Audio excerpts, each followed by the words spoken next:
of the high priest.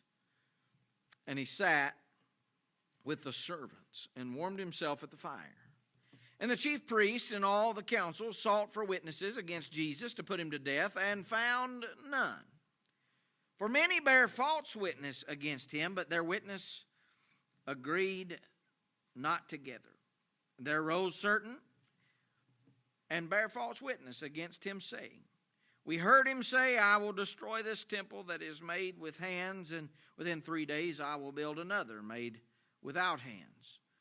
But neither so did their witness agree together. The high priest stood up in the midst and asked Jesus, saying, Answerest thou nothing? What is it which these witness against thee? Verse 61 is where we find our first silence. But he held his peace and answered nothing. Again the high priest asked him and said unto him, Art thou the Christ, the Son of the Blessed?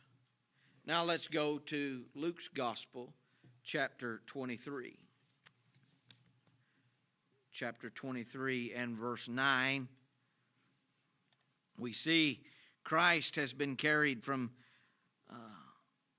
the high priest. Now he is standing before Herod. Herod begins to ask him some questions. Verse 9, it says, he questioned him in many words, but he answered him nothing. Are you seeing the theme here? There's a lot of questions being lobbed, but no answers. John chapter 19 and verse 9.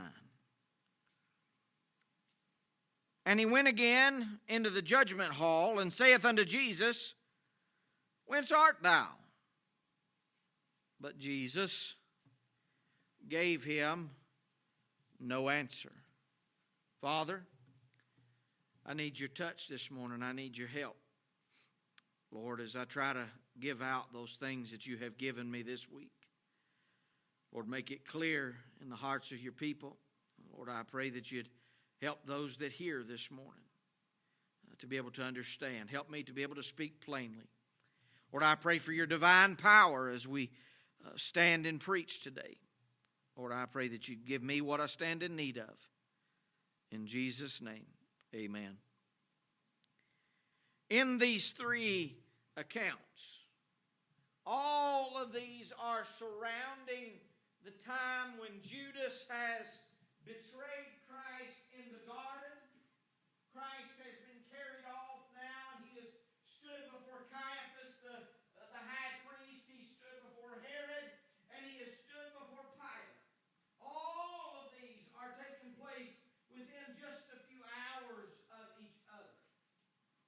And all of them demonstrate questions and accusations that have been lobbed at Christ, that we see Christ gives no answer.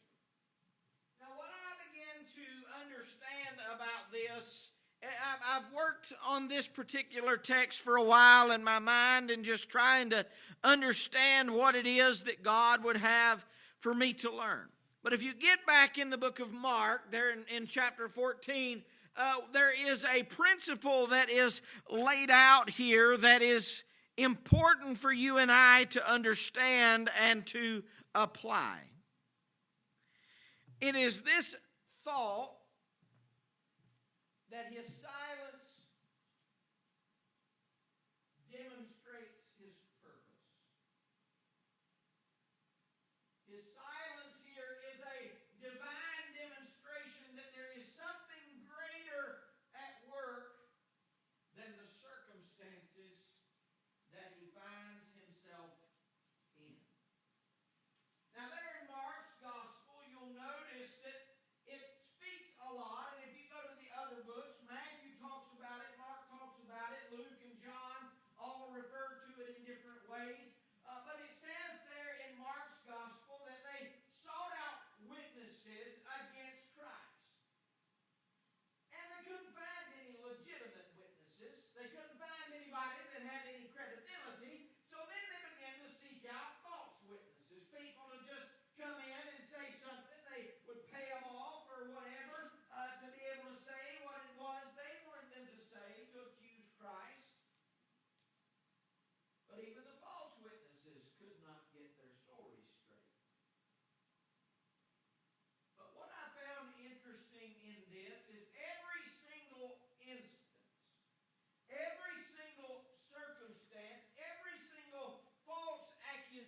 accusation, Christ responded with the same thing.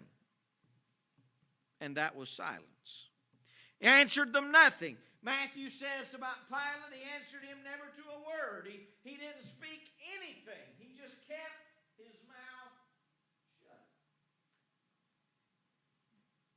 And I begin to ask the question, why in this situation did Christ not speak up? Now there are instances in this where he does speak up. But in the midst of the lobbing accusations, he's simply quiet. And the reason that is so odd to me, and the reason that is so foreign to me, is because if I come up and I begin to lob false accusations against you,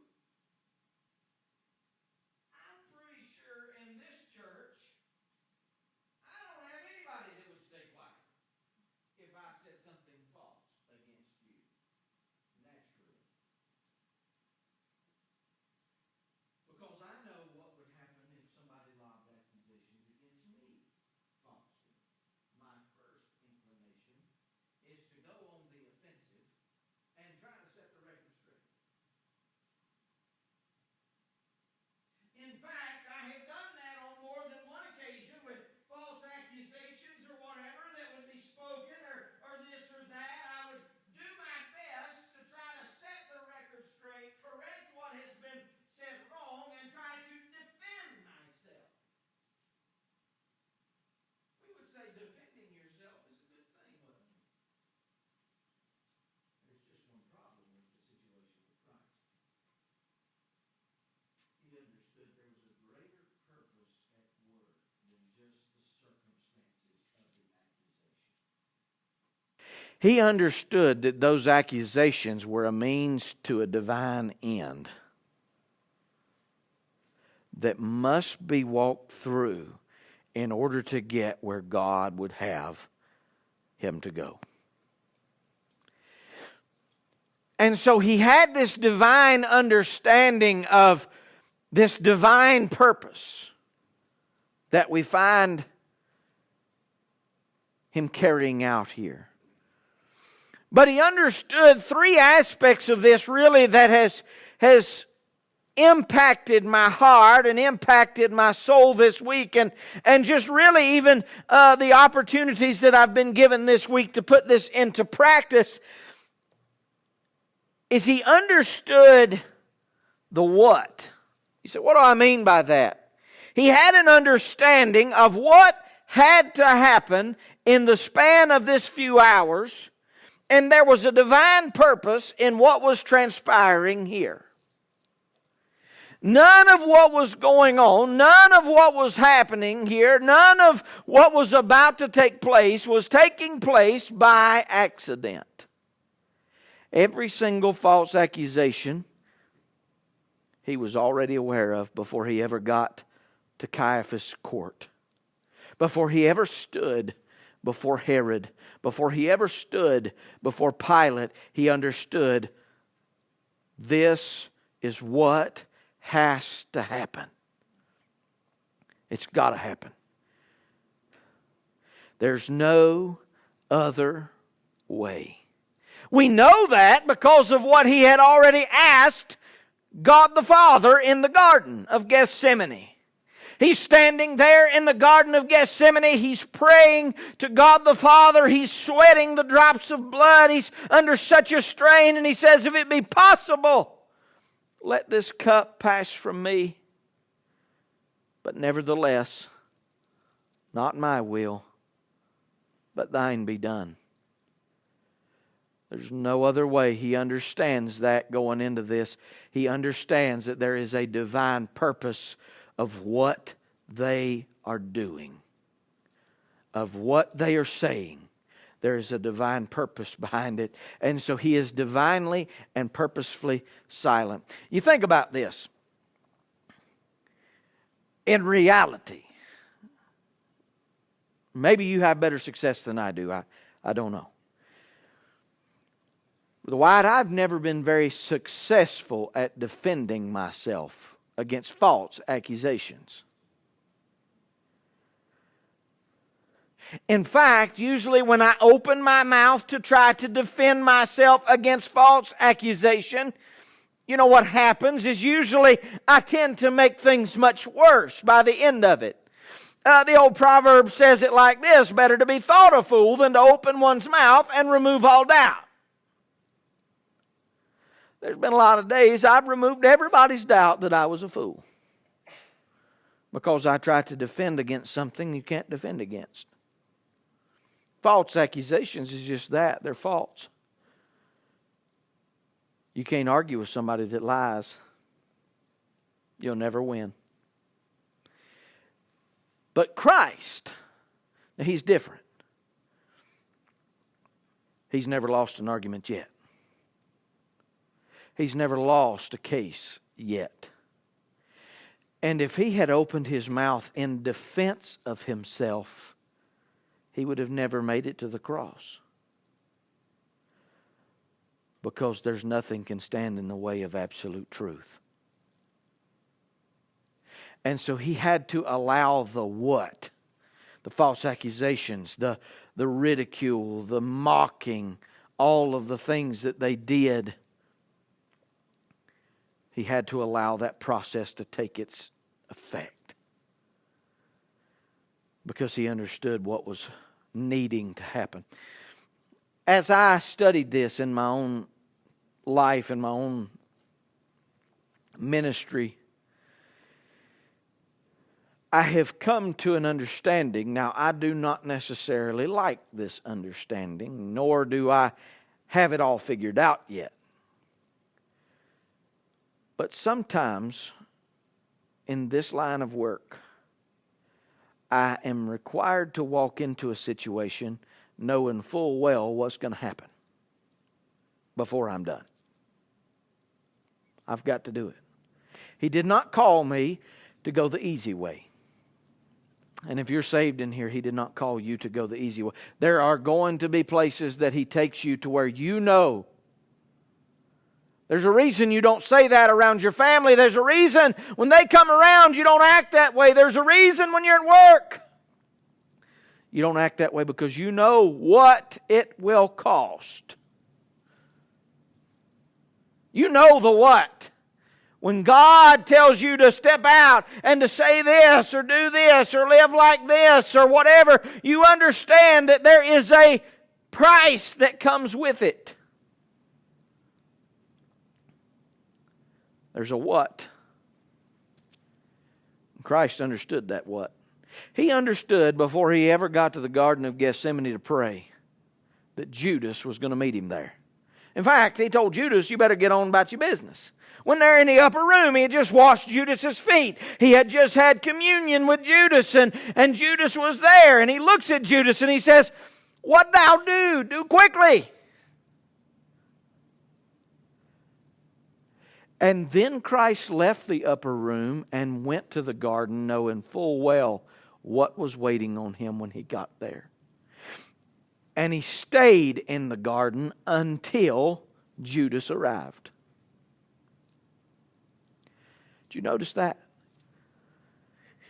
He stayed until the what could be taken place. He didn't try to avoid it. He sat down and He waited for Judas. Now that'll mess a lot of things up. Because we don't like the what of service. Because the what will take me to places I don't want to go. It'll keep me places that I don't want to stay. And it'll require things of me that I don't want to give. But Christ, in His divine silence,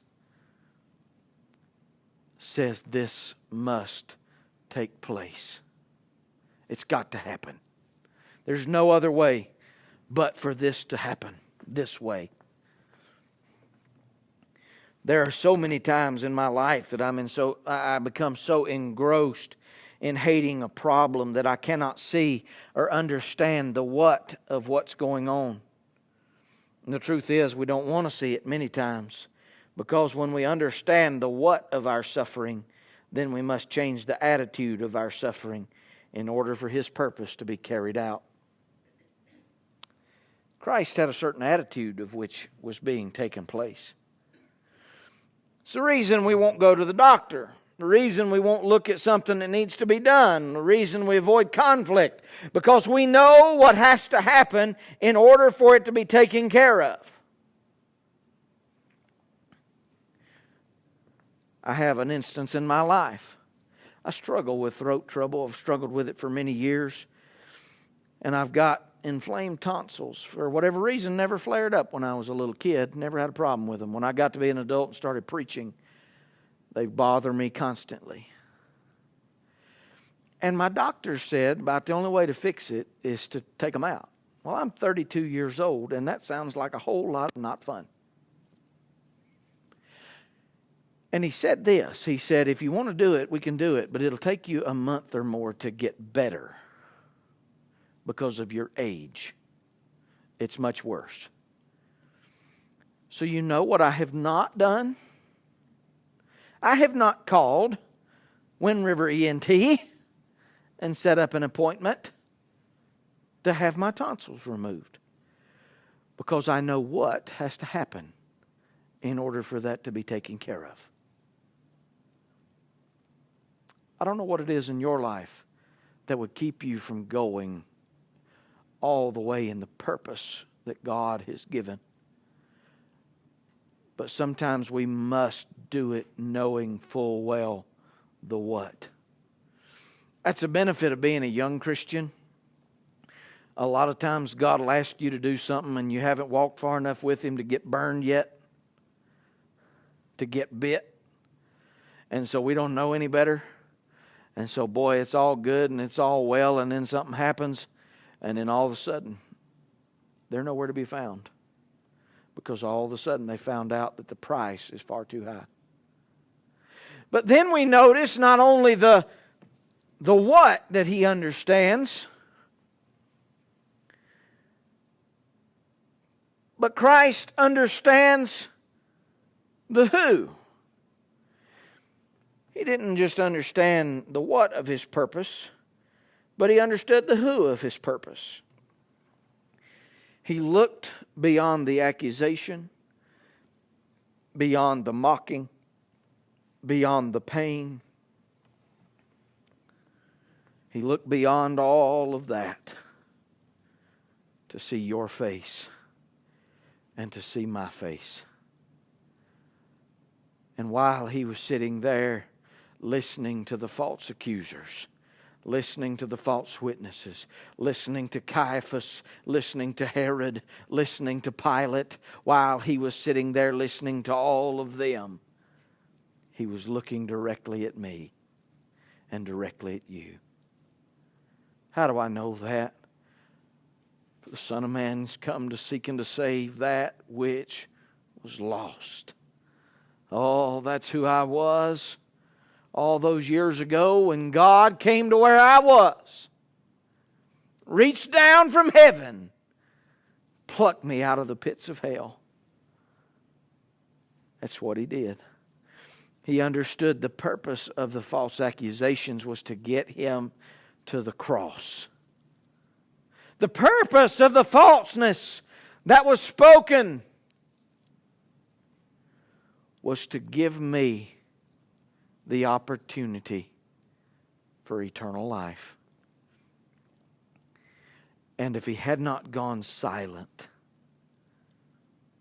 in these instances, you and I would have missed out on the opportunity to be saved. Because He says it, for all have sinned and come short of the glory of God. The wages of sin is death. I'm not talking about physical death. I'm talking about eternal death. Eternal damnation in the lake of fire. Separation from God. That's what He's talking about. But Christ, as He's sitting there and Caiaphas is mocking Him, they beat on Him with their fist. They spit on Him. They pluck His beard. They slap Him around.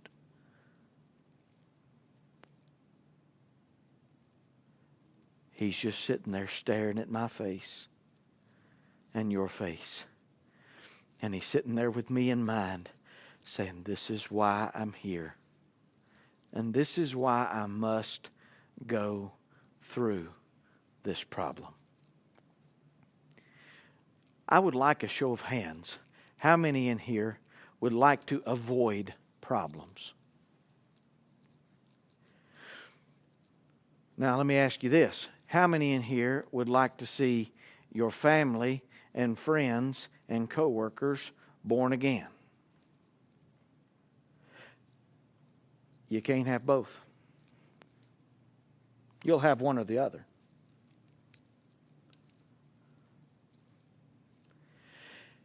You cannot live a life that is free of problems and expect those around you to ever see God. Christ Himself did not live such a life. All Christ did was make people mad. All He did was upset people. All He did was tick people off because He told them the only way to get to heaven is through me.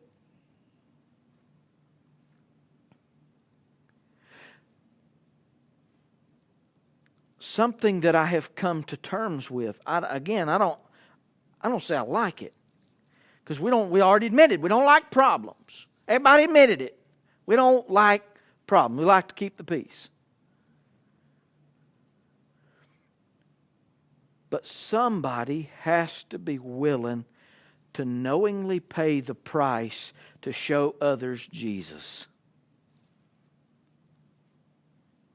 We have to get to the point to where we can look beyond the circumstance and see the faces of why we do what we do.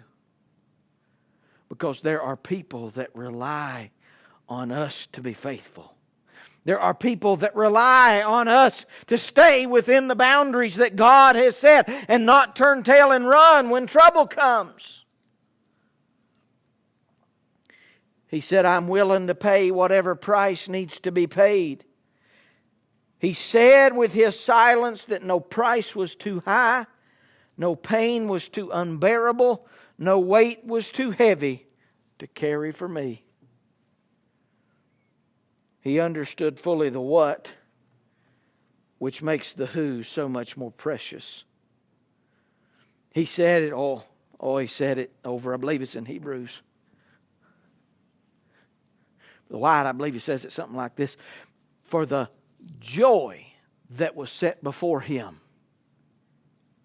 For the joy that was set before. What was the joy? His joy comes in mine and your faces.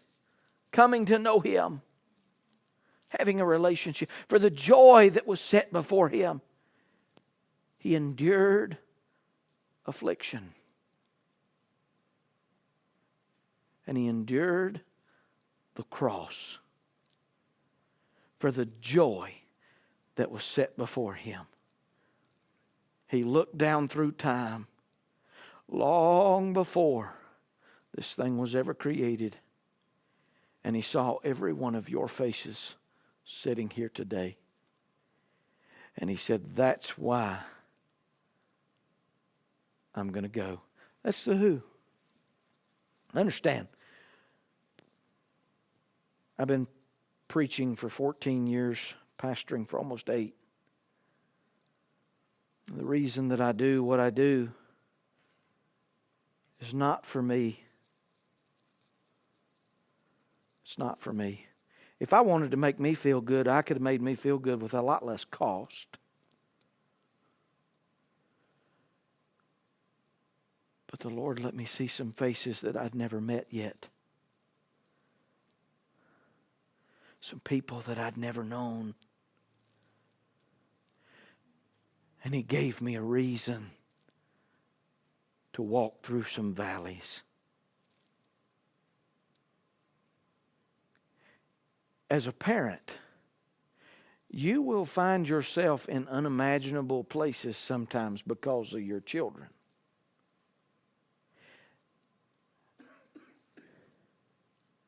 And we would say we would probably take a bullet for our child, or we would die for our child. But did you know that's exactly what He's told us to do for everybody else too? Because that's exactly what He did for me. I'm the who.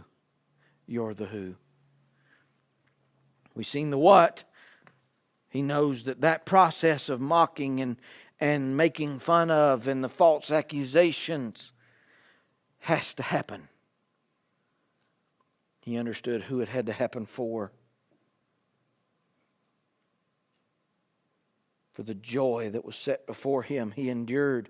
He was silent, completely silent. He did not speak one word of defense for Himself. Because in those false accusations, the vitriol and the hate, He saw us and He knew why He was doing what He was doing. So often, and maybe you're probably more spiritual than I am. So often I'll kick and scream and defend myself when the purpose of my what is someone He is about to send into my life that is worth fighting for, worth enduring for, silently, powerfully, purposefully. When you come to this place, I do not want you to come here because it's a good thing to do. There's a lot of good things to do. There's a lot of convenient things to do, things that make you feel good. I want you to come here, if you're born again, because you have some faces in your mind of who you're serving for. We serve the King for these out here. That's what Wyatt and Denise, they teach their class every week.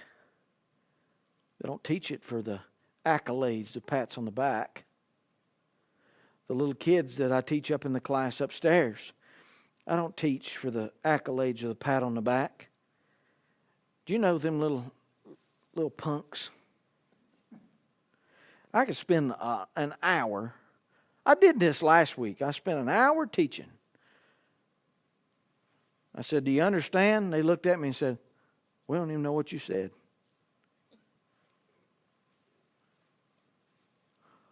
You talk about, boy, big bad pastor, got a Bible degree in theology.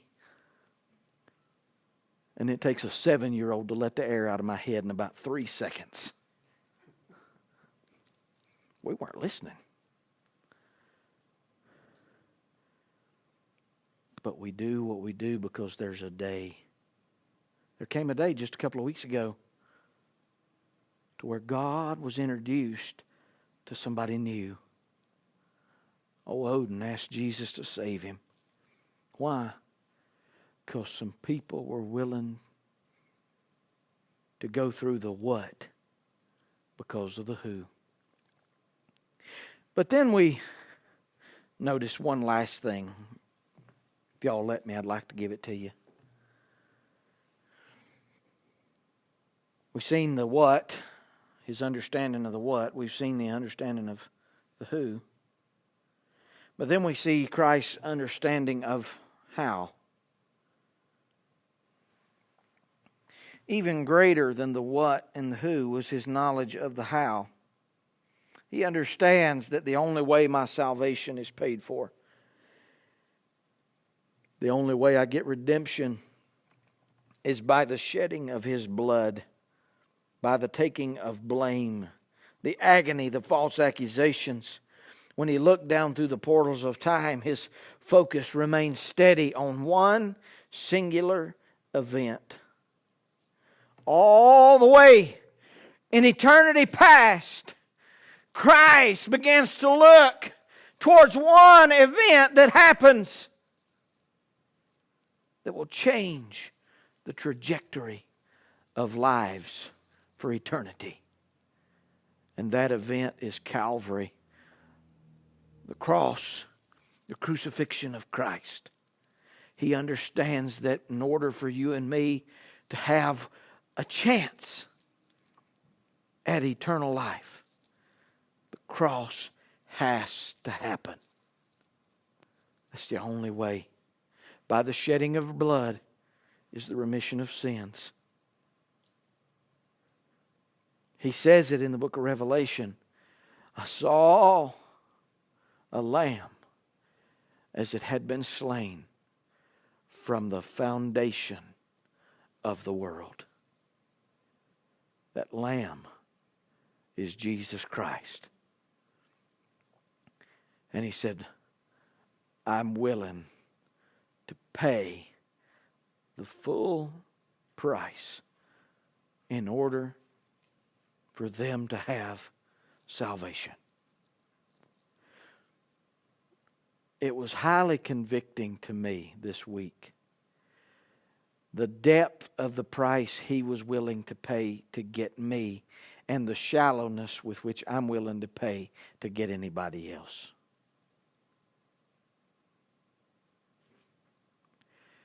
I gripe and I bellyache and I complain and I groan and I grumble and I pot cuss. If you don't know what that means, see me after the service. I'll explain it to you. That's an old Blue Ridge Mountain term. And I'll kick and I'll scream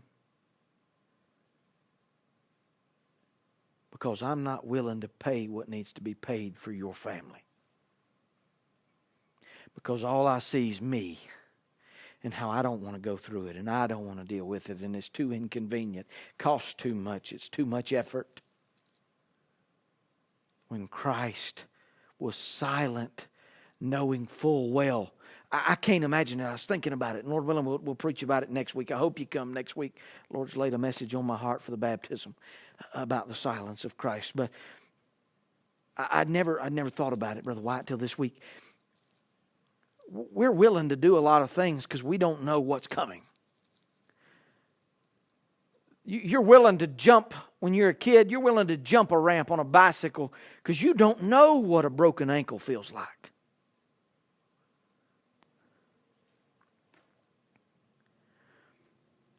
Oh, I hesitate to even give it to you. It's so good. Christ stood before Pilate, He stood before Caiaphas, and He stood before Herod, already having felt the pain of the scourging that was about to happen. He had already felt every lash. He had already felt every slap. He had already felt every hair being plucked from His face. He had already felt the crown of thorns that would be shoved on Him. He knew it all. He exists outside of time. He already knew every agonizing detail. And He said, that's the only way. And if that's the only way, that's the way I'll go. I will remain silent. I will keep my mouth shut so that I can walk in that way. So that I can go that direction. Because that's the only way they'll get saved. It's the how. He understood the what. He's in the middle of trouble. He's in the middle of being blamed. He's in the middle of accusations. But understand, that's just the tip of the iceberg. Things are about to get much worse. And that's not even the worst of it. The physical pain isn't that big of a deal to Him. When He's on the cross, we'll deal with this, Lord willing, again next week. But when He's on the cross, Brother White, I don't see Him crying about the physical ailments.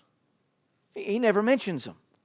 He never gripes about the nails that's in His hand. He never gripes about the nails that's in His feet. He never gripes about the lashes that have opened Him up so bad that He's unrecognizable. He never mentions that. My God, why hast Thou forsaken me? He understood the how was for Him to be forsaken by His own Father. To turn His back on His Son. To lay my sins upon Him. It says He became sin who knew no sin. He didn't just pay for my sin. He became my sin so that God the Father could judge Him unequivocally for my case.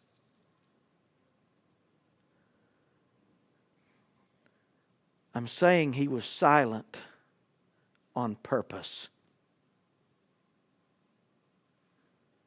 When He's standing before Caiaphas, when He's standing before Herod, when He's standing before Pilate, He is silent on purpose, knowing all the stuff that's about to happen. And He said, the purpose of my mission is too great for me to utter a word. Because I've got little children that I'm trying to reach. Hadn't even been born yet. I've got a Thayer here and there that needs it, and I got a Sutphen that needs it, and I got a Nix that needs it, and I got a Howard or two that needs it. I got all these that need it, and the only way for them to get it is for me to be quiet. So many times we'll screw up the plan of God because we talk when we shouldn't. As a preacher, that's one of the great dangers of my profession, is my mouth running before I should. When sometimes the very best thing for me to do in the middle of my trouble is to simply shut up.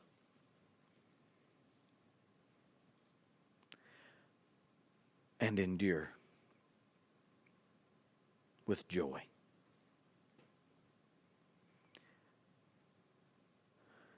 The joy that was set before Him.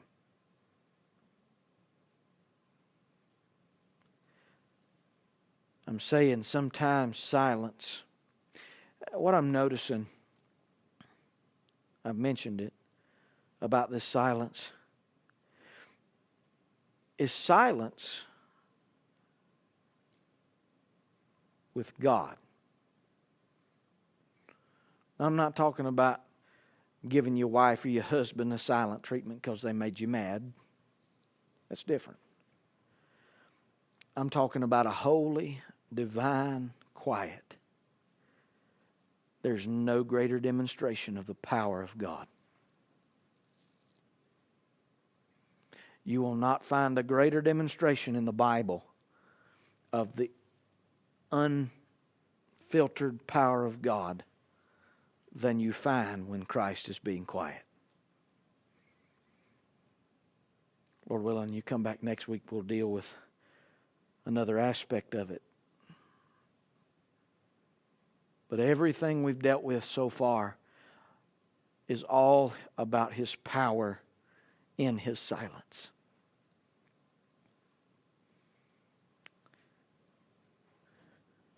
What are you willing to do for those around you?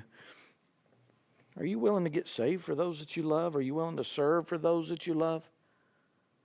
Are you willing to sacrifice for those that you love? I'm not talking about things. Things don't matter much. That's all going to burn at the end of this thing. He says He's going to try it by fire, and what's not worth anything will pass away.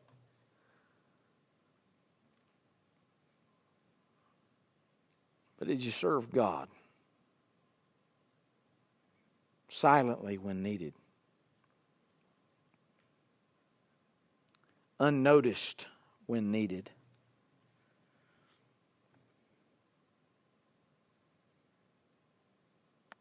One other thought and then I'll close. He is setting the example here that nothing is too great to endure for those we love and those He loves.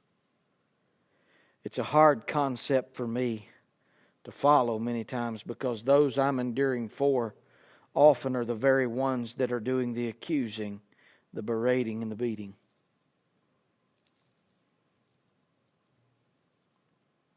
It's oftentimes that I'm enduring for the very ones who has caused me much grief. It's what Christ was doing When he stood on the cross and he cried, Father, forgive them, for they know not what they do. He's asking for it for the very ones that stood in Pilate's hall and said, give us Barabbas, a murderer, a troublemaker. We'd rather have him released than we would Jesus. Father, forgive them, for they know not what they do. He's enduring for the very ones. I think about it. That Roman centurion standing at the foot of the cross. Surely, this is the Son of God. The very one that had likely just driven the nails. Maybe one of the very ones that just took all of the skin off of his body is now looking at him and reverencing him in the power that he deserves. Because Christ went all the way silently. Father, I believe that's the distance you'd have for this morning. Lord, I pray that you'd work this message in the hearts of your people. Lord, help me.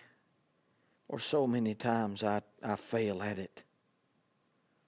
I grumble and I gripe and I complain and I bellyache about things.